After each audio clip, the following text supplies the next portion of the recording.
Mr. Rocket Rollins here with MMA and VA, standing here with Samir Farid, main event, fighting next Saturday night, March 26th for Strikeoff 7. What's up, man? How you been? How's it going, man? Good to see you. All right, how's your training camp been going for this fight? It's great, man. I can't complain. It's probably the best training camp that I've had. Like I was saying earlier, this time around, I got a lot of things that I have been working on, so I can't wait to put it to display. It's almost like, as far as the game goes, I've been like unplugged from the matrix. You know, like I had a lot of revelations when it comes to game plans.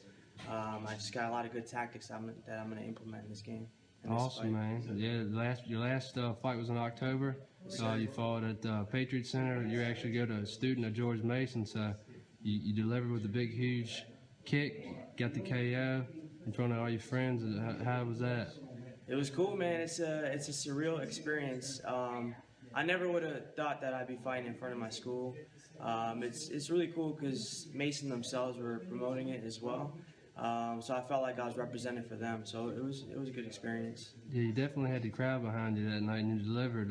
It was also featured on Inside MMA with Boss Root and Head Kick along with mine. So when we put it out there for Virginia on national TV, man, how was that? It was cool, man. It was a privilege being on there with you. You know, I'm kind of jealous because you got the knockout of the year last year, but I'll make my way up there. You know.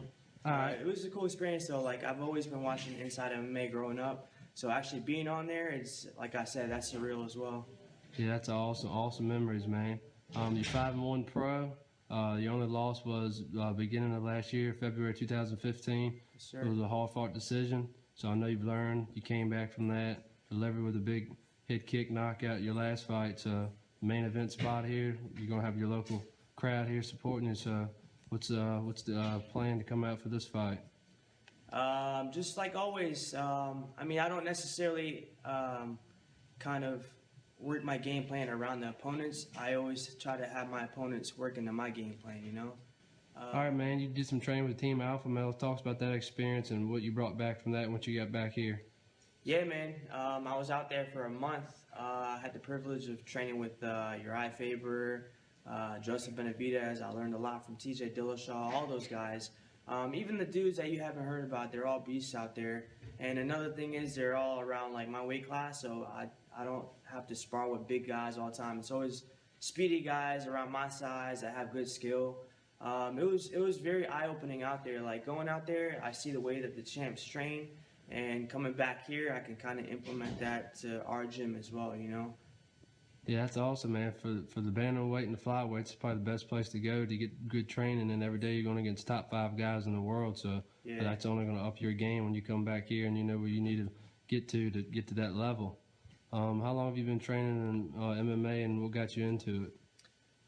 Let's see. I've always been in martial arts my whole life. I began competing in MMA, I want to say 2010. So it's been about 6 years now. What got me into MMA, like I said, I've always been into traditional martial arts, but what really got me into it, it's kind of a funny story. Something was going on at home. I got in a big fight with my dad, and he kicked me out the house. My uncle came, picked me up, took me to his house, and he was telling me, like, look, I got something that can cheer you up. So he goes, gets a VHS tape, puts it in the VCR, and I'm thinking, like, what are we about to watch right here? So sure enough, it's the first UFC event. From then on, like when I first saw it, like I didn't really like it that much. To me, it was just kind of like 2 guys in there brawling. But after a while, I realized that these traditional martial arts, like on their own, they weren't necessarily working for fighting. MMA was like the new form of combat. So from there, it was almost, if you can't beat them, join them. All right, of course, you get your main event fight coming up. I know you're focused on that, but what's your future plans for this year and going forward? Your ultimate goals in the sport? I mean, first and foremost, ultimate goal is always to make it to the big show. You know, I want to represent for Virginia MMA. I want to put Virginia MMA on the map. But short-term goals this year, obviously, you know, get this win. Maybe fight one more time before the end of the year and see what goes from there. All right, man. If any sponsors or your fans want to follow, where can they get in touch with you at?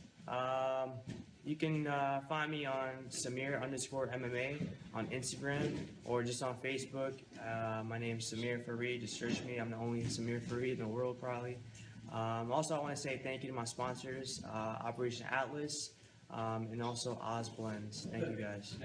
Awesome, man. I know you'll pack the house next Saturday. We always love watching you fight. You bring it. The fans love you. You put on an exciting fight. You look for the finish.